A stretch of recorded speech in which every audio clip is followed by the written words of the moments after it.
Hi, good afternoon, everybody. I am so excited to be with you. We're back for season three, and I just can't wait to leave this moment with you. Tonight, we're receiving Messiah, and I can't wait for her to share her story with you. And we're gonna have a great time together. And to begin, I want to thank everybody who supported us and will give us their feedback, the comment. I'm so appreciative for all the love and support. And without further ado, I'm going to add our guest on the live.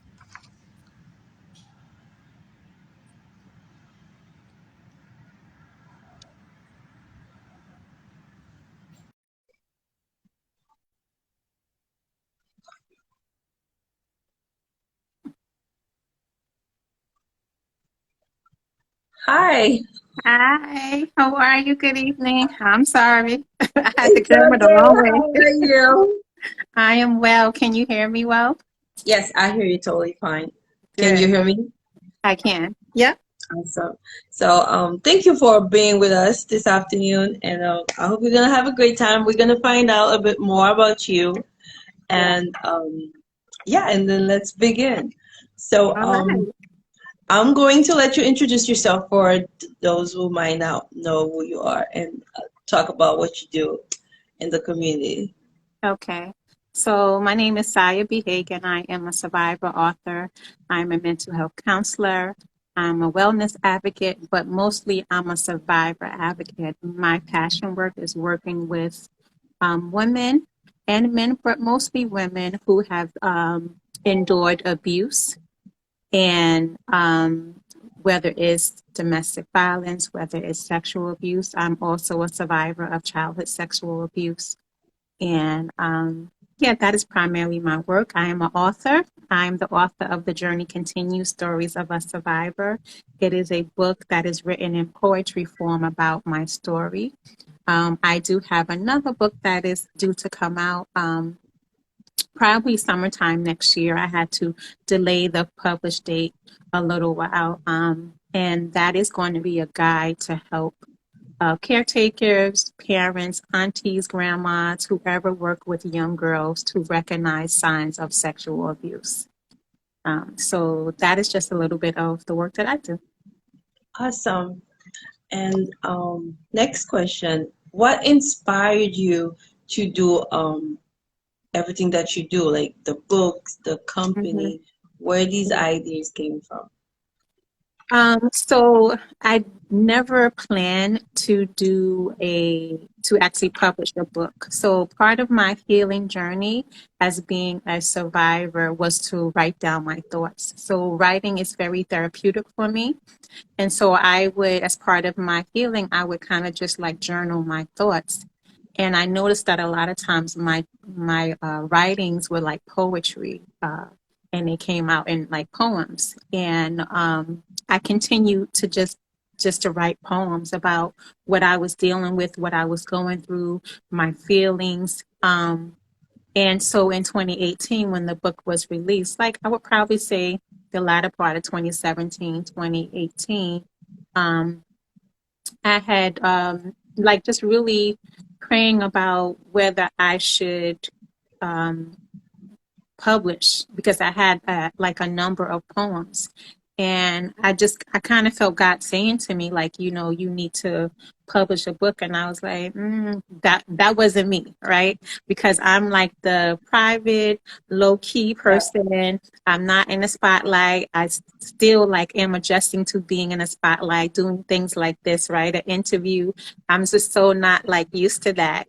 But after just confirmation after confirmation, that's what happened. The Journey Continues was birthed. And I know that as far as being a survivor, I know the struggles that I went through to even finding my voice and still learning how to find my voice, right? And then helping women who are on their own journey of healing and trying to speak their truth. I'm waiting for that opportune time to kind of share what they've been carrying for so long. So I would probably say that's what inspired me. Thank you so much for sharing this with us. And what is unique about your company? Because there's a couple of company, myself included, who help survivors. Um, so what's unique about what you're doing, would you say? So I would probably say, there are probably many survivors, right? As we have talked and before, and you have shared with on my platform in regards to your story. So I think the fact that everybody's story of survival is unique. Because everybody, if we're talking about abuse, right? Sexual abuse, domestic violence, everybody's story, even though we may go through similar things, our Yeah, experiences are different, right? The way that we have um, made strides to overcome and our healing journey is different. So I think that makes it unique in itself.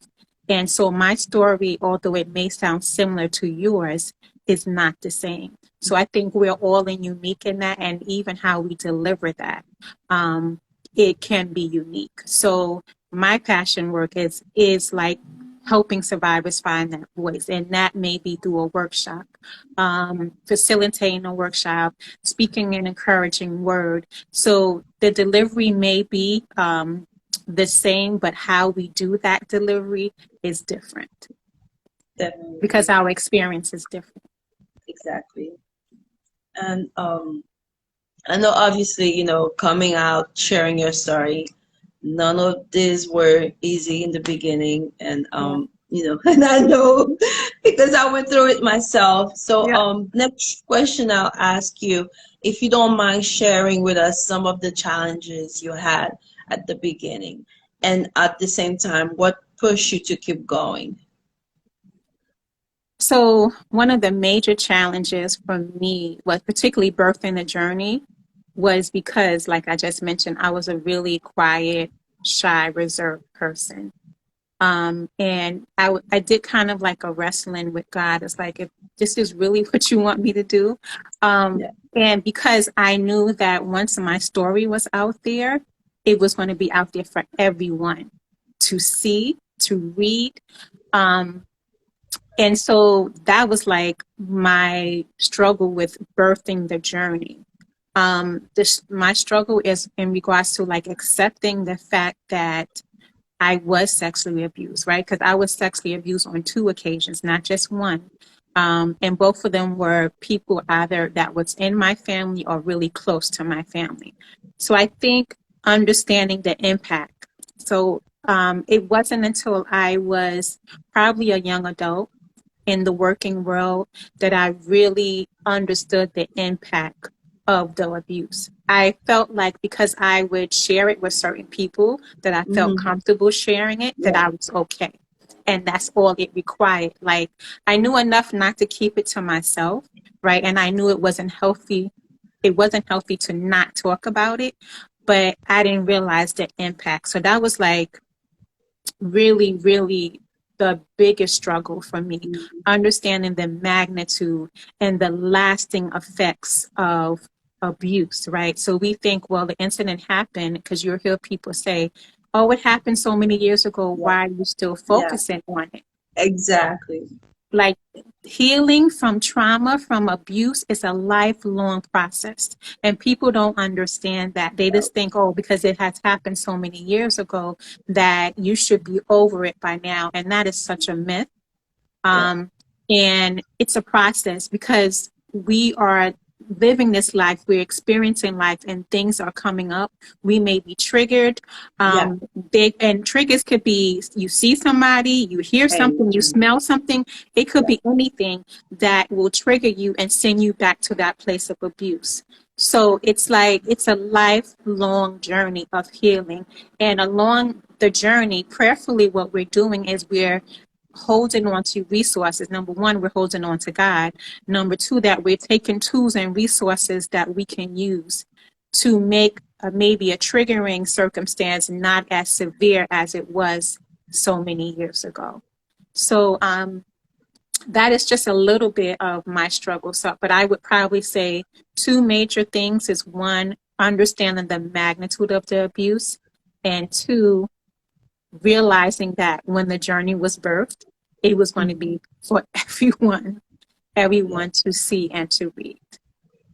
Yeah. And you mentioned something very interesting. You talk about triggers, right? And sometimes you think you're done with the situation, it's over until something come up, like you mentioned, and then it brings back all the memories. It does. And you Yeah. react like a crazy person, and people on the outside, because they don't know what you're going through inside, they don't always understand, your reaction, why you're behaving the way you behave. Hmm. So, would you mind share with us one thing that you happen to sometimes do when you find yourself in a situation like this? How you handle it, how you compose yourself, how you're able to move on, and etc. Well, I would probably say about, I have some general triggers, right? Mm-hmm. And then I have some specific, really like this happened on this day trigger. So I Mm-hmm. would probably say a specific trigger is probably about 2 or 3 years ago. I was going to the GYN. Now, people who have gone through sexual abuse, that could be a possible trigger. Like once you're used to, and I said, "Hey, Tay Till, how are you?" I was just I kind of laughed at myself because when I saw him come on, I shared this on his show as well. I was on the way to my GYN, and I went to the wrong office. We know how doctors have multiple sites that they're working, right? And I went to the wrong office, and they told me that my doctor wasn't there, but I had like an emergency situation and I had to see someone. So they were like, "Oh, you can see so and so doctor." And it just so happens that this so and so doctor was was a male, right? Oh my And God. so my GYN was a female, and I'm not saying that Hmm. I could not, because I've had male doctors before, Yeah. but I was used to them. I was accustomed to them. So when they told me this, I was automatically triggered. I had to get myself all the way together. I visualized myself like flipping over chairs and breaking out on the desk and telling people off. And I was like, Oh mm-mm, you got to get yourself all the way together, because this is nobody's fault but yourself, my God. because you went to the wrong office, right? Yeah. So Hmm. that would probably be like one really significant trigger that I had. And I had to talk myself off the ledge. I had to like Yeah. really like practice positive self-talk, tell Yeah. myself I'm okay, you're safe, you're calm. And then I did well throughout the whole exam. And then on the way home, I called one of my girlfriends just to kind of like Hmm. listen, That. this is what happened to me. So that would be like an example of a specific trigger. Hmm. I would probably say my general triggers is trust, right? Mm. It's like a big deal. I don't know about other survivors. I believe like trust is an issue for a lot of survivors. So in general, it's like I don't trust very easily. And Mm. I know that comes from, Yeah. from my abuse, because both of my abusers were like really close, either like I said, family or really close to the family. And so they had already gained the trust of Plus. everyone in the family. So trust continues to be my struggle and, something that I continue to work through. Yeah. Yeah. And I feel like trust as well is a big one for me because I have to constantly remind myself, this is not the same person, like you got to Yeah. give them the chance, like put yourself in their shoes. Yeah. It's like you mentioned, it's a everyday process. It's a never-ending process. Yeah. It is definitely a struggle that you have to be mindful about and just say, like you said, this is not, everybody's not like this, right? And then for Hmm. me, I have to kind of look at the person's history, or the history I have with that person. This person has never done anything to you before to hurt you. So why would they do it now? So even though you're taking it intentional, like they tried to hurt you, let's look back and see. That's not what their history says. So it's really like trying to like talk to yourself and, to Hmm. calm yourself, knowing that that is, something that you struggle with. Yeah. Thank you for sharing this with us. How was it like working towards the pandemic? I know it was a big thing for us being in quarantine. some of us still had to go to work, like depending on Mhm. what you were doing. But how did that impacted you? And especially having that history, did it have any special impact Mhm. on your life, your mental health? Wow. So there's so many layers to that question, right? So I work as a school counselor for the Department of Education. So everybody knows that the school system shut down, right? And we Mhm. had to go into lockdown mode, right? So I was servicing kids, doing my counseling, and I was doing that all through Zoom.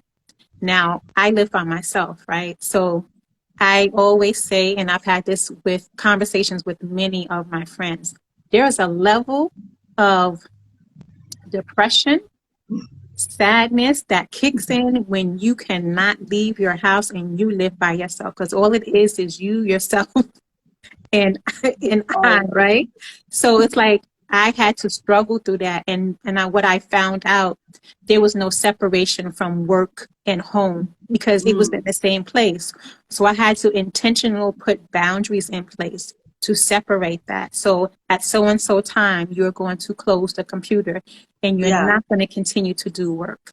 Right? I had to go out for walks for my mental health, just to kind of like feel the air on my face and the wind blowing, because it's like, if not, I felt myself kind of going into this sad, really sad place. For the journey, it was kind of different because it was like a year or so after the book was launched, right? And I was so excited about doing vendoring events and meeting people. Yeah. And one of the wonderful things about doing vendoring events is people sharing their story. Yes. And that's what I love most about being a vendor, right? Having my book and starting that conversation, because honestly, in our Black and Browns communities, we don't talk about this. It's like a big family secret. Shh, we ain't talking about it, Okay. right? And once somebody opens the door, it's like that person will start to share. And I kind of feel like that's what the journey is. And even this book is coming, it's going to be a door opener for people to feel okay to share. So I really miss the vendoring events. And even through the pandemic with my own job, I am a personable interaction, face to face person. And so the pandemic did not help me. And I'm already an introvert, right? So Mhm. introverts don't mind being by themselves, but they like to have a choice. And Exactly. the And pandemic, options. yep, the option, right? The pandemic took away that choice. And I was like, there's no choice. You may like to be by yourself, but you like the option of going out sometimes. Yeah, the choice was going. Exactly. You no longer had a choice. So those were just like some of my struggles through the pandemic. And I'm pretty sure a lot of people can relate to that. Yeah. Okay, so can you share with us something that people tend to misunderstand about what you do, about your business and the book? I know one of them, like you mentioned earlier, I only remember because I had that a lot, is when they say stuff like, "Oh, it happened so long ago. Why you keep talking about it?" But Yeah. besides that, is there anything else you think people seems to misunderstand about what you're doing? I think there's a general misunderstanding about survivors that we want to kind of take over. And when I say that, I don't know why, but I just kind of related to, I don't know if it's the same thing, but for people with disabilities, right? Or people who are in the LGBTQ community, that if you think about those populations in general, they just want to be heard and recognized, right? And I think a lot of times when it comes to the survivor community, people who have not experienced it, that have not experienced being a survivor, and I'm talking about like mostly of abuse, right? Because we all have survived something, or does not know anybody who had this experience. It's almost like you want somebody to kind of have sympathy for you, kind of baby you. You want to kind of like take over, and that's not the case. I think we all want to be recognized, we all want to be acknowledged, and we all want to be heard. And that's just what survivors, I think in general, they want to be heard, they want to be recognized. They also, just to push it a little further, they want laws and policies in place that's going to protect them, right? And we're starting to see that change a little, but there's always more work to do. Yeah. And I also feel I always refer to that as because we have invisible scars. I think if it's because it's not visible, people tend to feel like or think it's nothing or it's not there. Just because you can see that I'm suffering or I'm Mm-hmm. bleeding, but, that doesn't mean that I'm not hurt and the pain is not here and I'm not dealing with something. It's not because it's not seen on the outside. A lot of us, we get up in the morning, we talk to ourselves, we smile, and then we get out there and do what we had to do. And at the same time, we're dealing with a lot inside that people, they're not aware. And like you said, they think because this happened so long, not everybody understand what come with the concept of triggers. It's not Mm-hmm. because anything can remind you of something and get a reaction out of it. And the fact that some of us as well never get an acknowledgement of what happened to us, it's like we feel like we were responsible, we are still responsible, we never pass that. And you see the other person, they move with their life, right? No Mm-hmm. effect whatsoever. So that make you somehow feel less of a human. It's like you don't matter and Yeah. you have to deal with this every day. Like, is something wrong with me? What did I do wrong? Why Yeah. this keep happening to me? Since the other person had no consequences, so maybe that was my fault. So it's a lot of dynamic that, if you're not in it, you never live it, that you don't necessarily understand. Definitely. There's a lot of blame, a self blame, right? There's a lot of guilt, a lot of shame affiliated with survivors. So, one of the things that I want to say in regards to the pandemic is that there are people who, particularly with domestic violence, and we know that domestic violence and sexual abuse, like they are really connected because some women and some men, because men are abused as well. Not only are they physically abused, but they are sexually abused as well. So they are connected. But what I want to say regarding the pandemic is that there are so many survivors or so many men and women who are going through, who have been subjected to abuse. But because we were on lockdown, right, Yeah. we can't even imagine what these individuals have been subjected to, right? There are so many like centers and advocacy places that they were able to go to prior to the pandemic. But when that Mhm. pandemic, and I was just saying how I live alone, right? Imagine living with an abuser. Yeah. And I That's remember it so even tragic. made the news. I don't remember the exact numbers, but the numbers went up during the pandemic because Yes, these they people, did. like you mentioned, they used to go to work, go outside and everything, but now they were stuck at home 24/7 with that other person. And a lot of them didn't have any other options, nowhere else to go, no people. So it Yeah. was very hard. Yeah. Okay, so next question is, Mhm. what would you say, when did you first realize that you wanted to be a writer?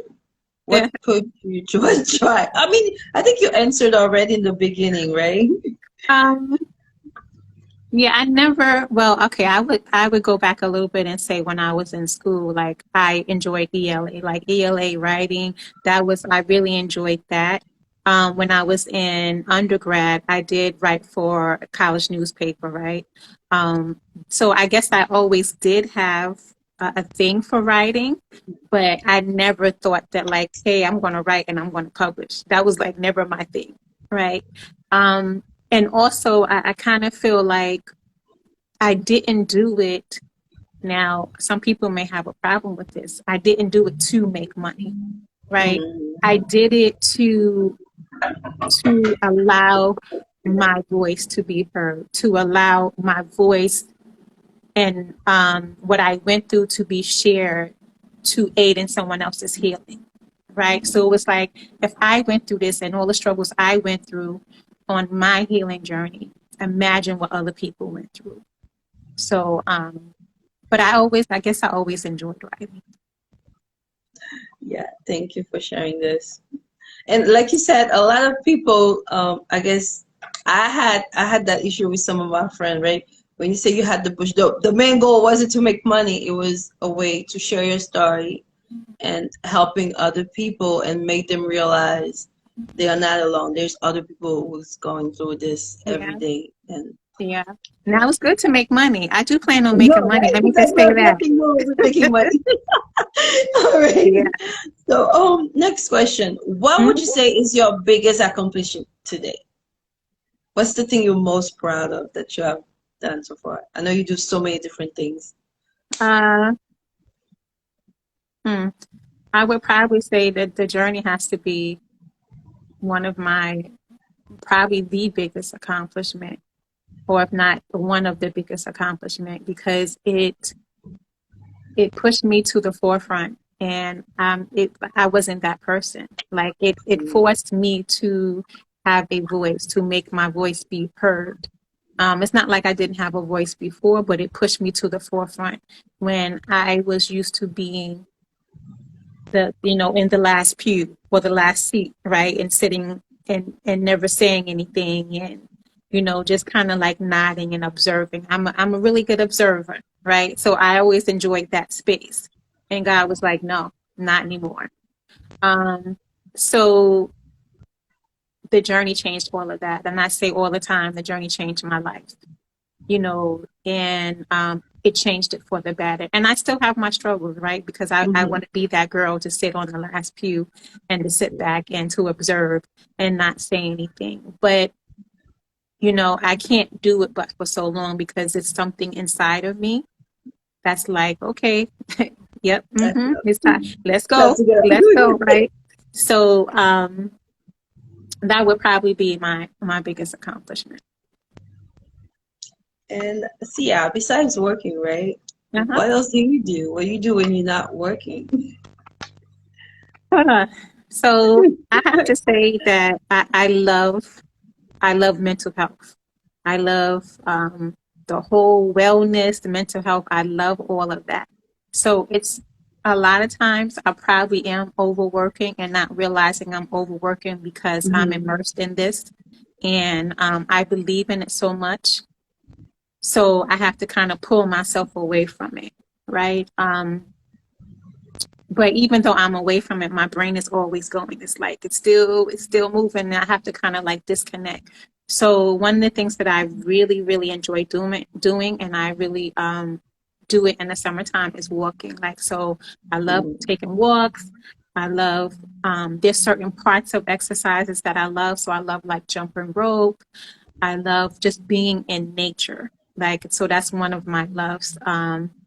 I love writing every now and then, right? I don't do it as much as I did before. Mm-hmm. Um, but sometimes and I've said this several times on my platforms, like when I'm ruminating, right? When my I'm stuck on something and I can't get it out of my head, I find that not only if I pray about it, but if I write it down, it kind of is a release for me.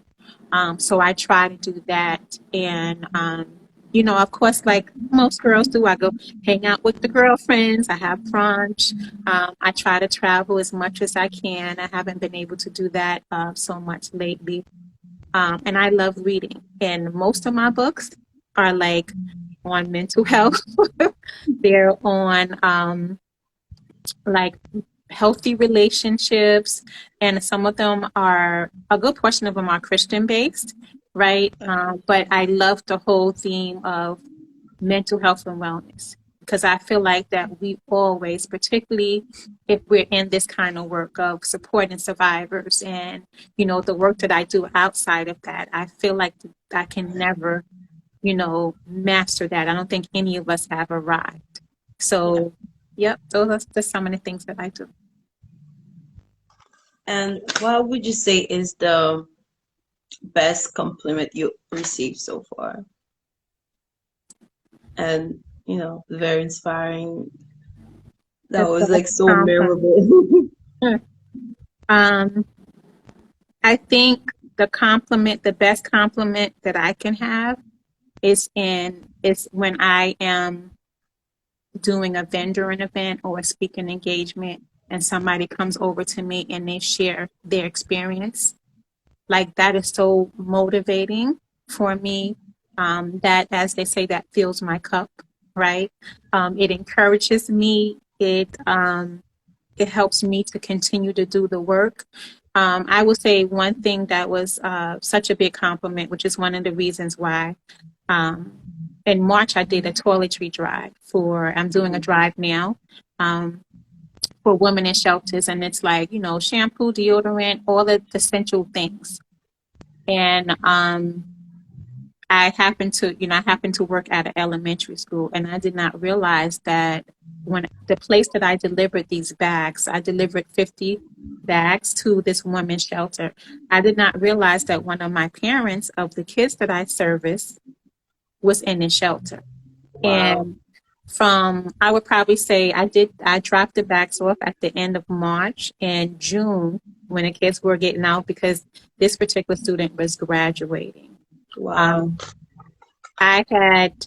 Um, I was like the MC for the graduation service. And as me being me, like not trying to be in the limelight, I flew upstairs, changed my clothes, and I went back in my room. And this parent found me. They Wow. kept asking for me. And she came up to me in my office and she said, I was about to give up. She has 2 boys. She said, I was about to give up and I was about to turn custody over to Oh my God. their father. And she said, when I got your bag and I got, because there was a poem in there, a woman of worth that was in the bag with the toiletry. She said, I knew that there was hope and it allowed me to hold on just a little longer. And she said the following week, her housing came. And Wow. so I'm almost in tears, like whenever I tell Oh the my God, story. you're making me so emotional. I'm trying to hold Yeah. it together. But this woman is the reason Mm-hmm. why I'm doing the toiletry drive again. And she's the reason why that I will continue to do the toiletry drive. That is the compliment. That is the push that that says to me, you need to keep moving. You Yeah. need to keep moving forward because you don't know who needs it. You don't know who you're going to impact. So that is the Even biggest if it's compliment. one person at the time, that's Yeah. all that matters. Yep. That was a very deep story. Thank Thanks for you. sharing it with us. If you could go back in time and talk Mm-hmm. to your 18-year-old self, what would you tell her? You matter. Your voice matters. You are worthy. When I was probably a little younger, and probably up until 18, like maybe my second year of college, I suffered with low self-esteem. Like, Mm, I didn't think I was worthy. I went through a phase that I didn't think I was pretty enough. So I would probably say that to my 18-year-old self. yeah. I'm getting emotional because I'm having so many deep feeling and deep thought. Okay, so where do you see yourself in a couple of years? Where do I see myself in a couple of years? I have this vision that I feel that God has given me. So number one, my book, right? So my next book, which is a guide, that's definitely going to be in a couple of years. I don't know if I'm going to write after that. Mhm. I feel like that was just a natural progression of the journey because Mhm. whenever I went to like speaking engagements that was like a natural, I would share my story. So that book is really my full story. And intertwined with that is warning signs and things you need to look out for, signs of in your daughter, your niece, your granddaughter. And I felt like that was just a natural progression because, I was abused at 12 and 14 years of age. So I don't know if there's going to be another book after that, but I have this vision of, I've had two virtually already, no, one virtually and one in person Survivor Sanctuary Conference. And I have this vision of a group full of women, full of survivors, with various workshops and facilitators. And I would love for that to happen and to happen and to reach a massive amount of women, right? To have that safe haven for them, where they can come and be encouraged and be prayed for and be uplifted and find resources. Like the conference would be resources, it would be facilitators, it would be a place there where someone can pray for them and like different things. And so that is my vision. I just want to continue to do the work that I feel that God has called me to do. And I know that we feel like this is a business, but I think I learned probably over the couple of years, it's more of a ministry, right? So that's my vision.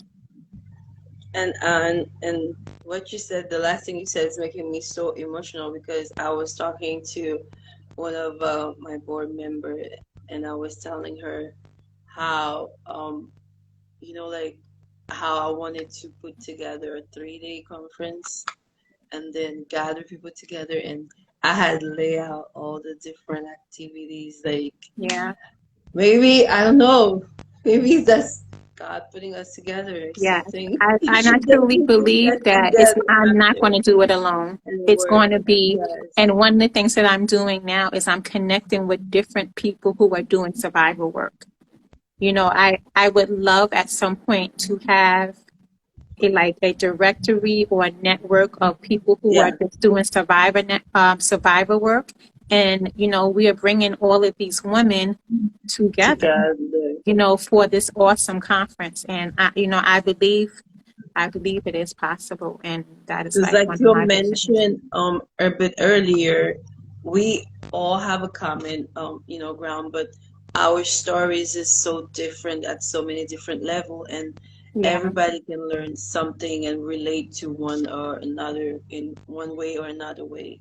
So I definitely think this can be very impactful and it's very much needed because every day, like as you start talking to people, the amount of human being that survive these things are so tremendous. It's so heartbreaking, and it keeps happening. Yep, it does. So, unfortunately, it just keeps happening. We're in October, right? October is Domestic Violence Awareness. And I understand that there are many things that need to be recognized in our society, but I think a lot of people forget that October is Domestic Violence Awareness Month. We're so focused on breast cancer, and I get it because my mom is a breast cancer survivor. So I'm excited about that too, but I'm also excited about Domestic Violence Awareness Month and raising awareness. And, having people recognize the signs. And, one of the myths of domestic violence is how come she just doesn't leave? Listen, if it only was that easy, right? If only it was that easy.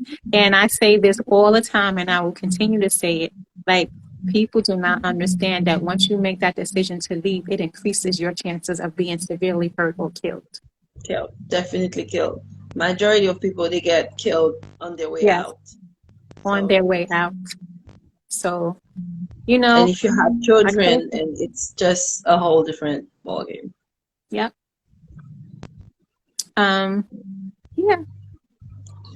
So, what advice would you give to anyone who's currently listening and is either dealing with, the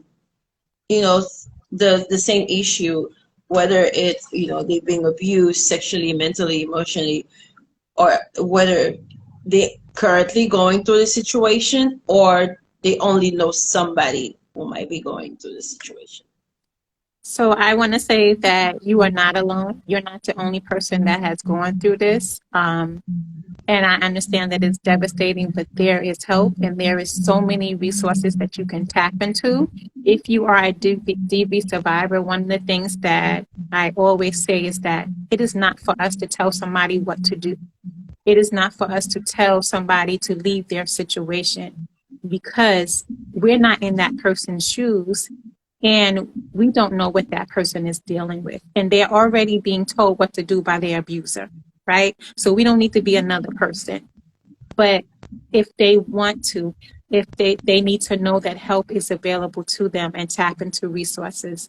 I know you have resources on Beyond the Abuse. I have resources on Saya B. Hagen.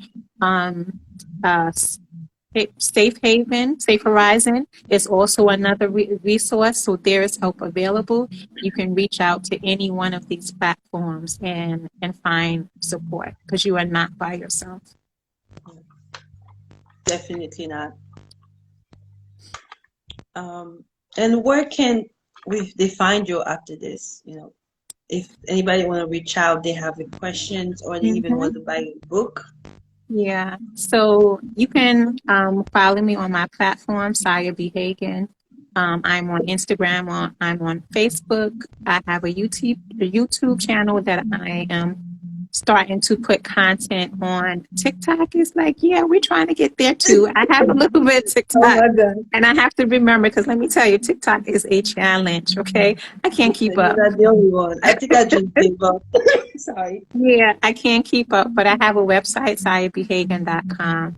I just want to share a couple of things that I'm doing. I mentioned the toiletry drive, which is going to go to October 15th. I may have to push it to the end of October, and that's just basically donating toiletries for women in shelters. So if you're interested, if you live in the New York area and you want to donate, please message me. I will come and pick up your donation. If you want to donate monetarily, you can cash at me and Saya at Saya B. Hagen. That's my cash app. I think that's, and I still have Healing Conversations that kicked off last month. So every month I will be featuring a guest. I am looking for a domestic violence survivor who wants to share their story. I do have someone that I am interviewing for the month of October, because October is also Bully Prevention Month. So I have a guest for that, but I would love to interview a survivor. So if you are interested, please message me. All right.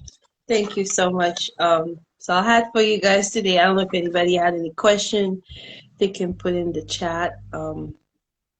Otherwise, I want to thank you so much for being with us tonight. And I wanted to tell you, even to myself, you're an inspiration, because you're so persistent.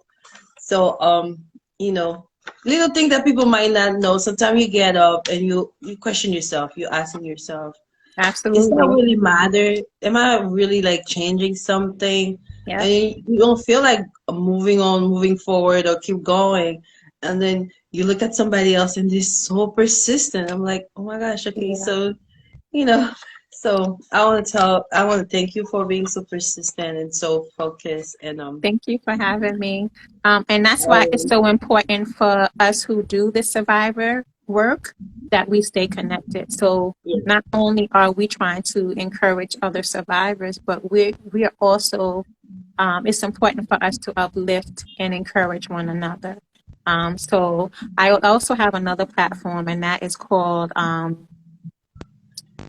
Sanctuary for Survivors, and that is on Instagram, and that is for survivors, both men and women, and I post content there. It's very similar content to Saya B. Hagen when I post, but I wanted to have that platform because that is the platform that I'm able to connect with other survivors, and that's the platform that I'm connecting to survivors who are like agencies, centers, people who are doing survivor work, and I'm able to find a couple of people there, and so I will hope that I will continue to do so. Well, thank you so much. Keep going. Stay encouraged. And Thank I'm you. pretty sure you're changing a lot of people of life. And like I said, you having an impact on myself personally. So thank you. Very grateful to have you. And to everybody who's watching, thank you for joining us. I hope you were able to learn something. If you have any question, comment, do not hesitate to reach out either to Sai or myself. Put the information on the post a bit later, and I'll see you guys this coming Friday. We're receiving another guest, so I can't wait to for her to share a story with you again. And yeah, that's it. Have a blessed night, everybody. Until Good we meet night. again. Bye. I don't know if you have any last word. No, I think I shared everything. Thank you for everyone who joined. Thank you for your time. Hey, Manisha, I see you. T-Tail, I saw you. Thank you for joining, and everybody else for supporting. Thank you. Have a good night, guys. Have a good night.